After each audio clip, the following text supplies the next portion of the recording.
My parents used my surgery money for my sister's beauty treatment. I survived. They lost everything. But fate wasn't done with my family yet.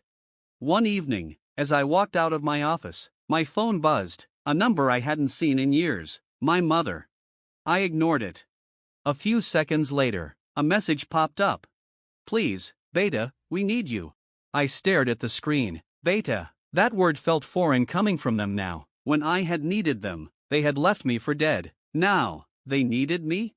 Curiosity won over anger. I called back. My mother's voice was trembling. It's Aisha." A dull ache throbbed in my chest. I shouldn't have cared, but some scars never fade. "She's sick," my mother continued. "We don't have money for her treatment. Your father's health is failing. We lost the house. We have nothing." I should have felt satisfaction. I should have laughed in their faces, told them how it felt to be helpless. But I didn't. Instead, I simply said, "That's not my problem." The silence on the other end was deafening. Then, my mother whispered, "We're still your parents."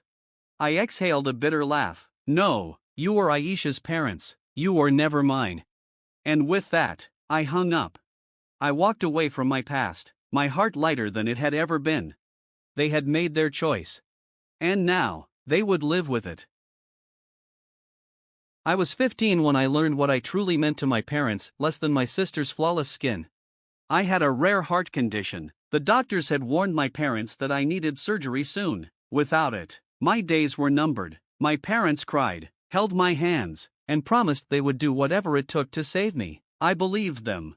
Until the day I overheard my mother whispering on the phone. "Doctor says she needs it immediately," she said, sounding hesitant. But then she sighed. "Yes, but Aisha's treatment, she can't live with those scars. What will people say? She's getting modeling offers." I felt my blood turn cold. I knew Aisha had been desperate to get rid of the scars from a childhood accident, but could they really be considering? I tried to ignore the growing fear inside me. Maybe I was overthinking. Maybe my parents would never do something so cruel. But then, a week later, I found out the truth. I woke up in the middle of the night and saw a notification on my father's phone, bank transfer, $25,000 to Aesthetic Bliss Clinic. My heart pounded harder than ever before, but not from my illness. It was rage, betrayal. They had taken my surgery money for her beauty treatment. The next morning, when I confronted them, my mother's face was pale. My father stammered, searching for excuses. "We thought we could arrange more money later." "You're lying," I snapped. "You chose her over me." Aisha stood silently, avoiding my gaze. For once, she had nothing to say. She always had everything: looks, attention, love. Now, she had my life too. I stopped begging. I stopped hoping. If they had abandoned me, I would survive alone. I called my best friend, Armin. His family, kind, selfless people, helped me raise money through an online campaign. Strangers showed me the love my own parents never could. I got my surgery. I survived. Then, karma came knocking. Aisha's surgery had complications. Instead of flawless skin, she was left with permanent damage. The clinic refused responsibility. Lawsuits drained my parents' savings. My father lost his job due to stress. My mother begged for help from relatives. No one came forward. Their world crumbled. And I thrived. I left their house. I built my own life. I found people who loved me for who I was. My parents and sister lost everything. And I gained something far more valuable: freedom. Years passed. I built my life from scratch. I worked hard, studied harder, and with Armin's help, I got into a good university. I never looked back. Weeks passed. The phone calls didn't stop. Unknown numbers, voicemails filled with desperate cries. Aisha was gone, and with her, the last thread tying me to my past. For days, I felt nothing: no grief, no relief, just an empty space where anger used to be. Then, one evening, Armin called again. "Your parents are looking for you," he said. "They've been asking around, showing up at your old places. They have nowhere left to go." I sighed, staring out at the city skyline from my apartment window. I had built a life without them, a life they had never imagined for me because they never believed I could have one. And now, they wanted to be a part of it? That night, As I sat alone, memories flooded back of my mother's fake tears, my father's excuses, Aisha's silent complicity, of the moment I realized my life was worth less to them than her beauty. And then I made my decision. A week later, I found them. Not in a house, not in a hospital, but at a rundown shelter. My mother's eyes widened when she saw me. My father, once a man of pride, looked away in shame. They were thinner, weaker, stripped of the life they once lived. "You came," my mother whispered. "Beta, we." I held up a hand, silencing her. "I didn't come for a reunion." She swallowed hard. "We have nothing left, son." "And whose fault is that?" I asked coldly. She didn't answer.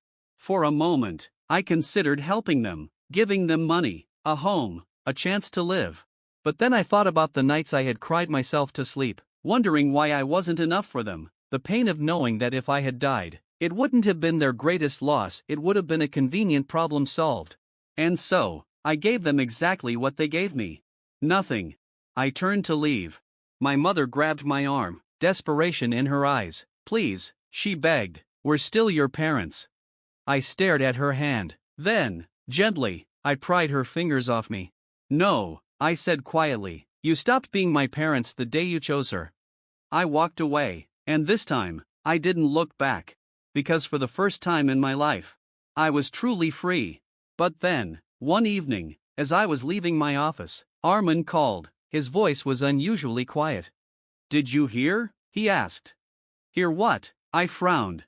He hesitated before answering. "Your sister, she's gone." The world around me blurred, my breath caught in my throat. "What?" "She didn't make it, her condition got worse, and your parents couldn't afford proper care." A pause. "She passed away last night."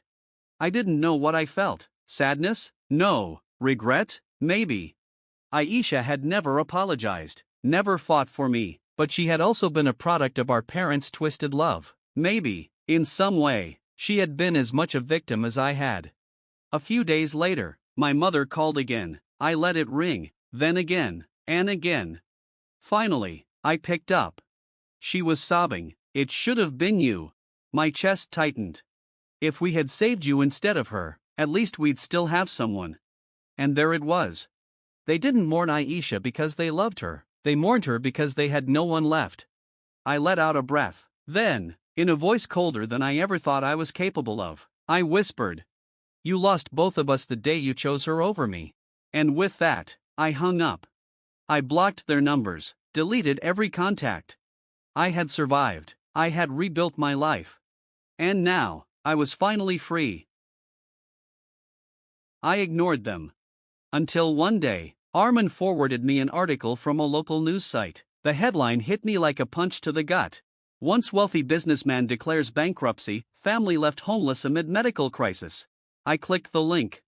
A blurry photo of my father, once a proud man, now sitting on the steps of a rundown shelter, his face hollow with defeat, my mother beside him, aged beyond her years, and Aisha. The girl who once prided herself on beauty now looked unrecognizable. The botched treatment had left scars worse than before, but it wasn't just that. The article mentioned something else, her illness. A degenerative nerve disorder. It had started small, tremors in her hands, difficulty walking. Now, she needed constant care, care they couldn't afford. I should have felt nothing.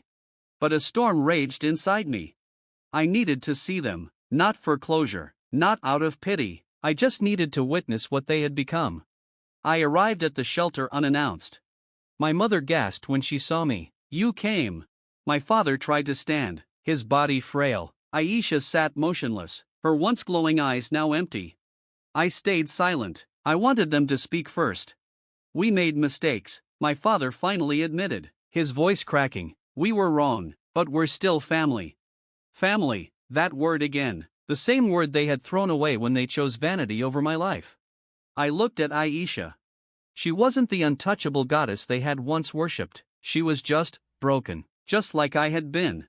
She lifted her shaking hand. "Please." I didn't know what she was asking for: money, forgiveness, hope.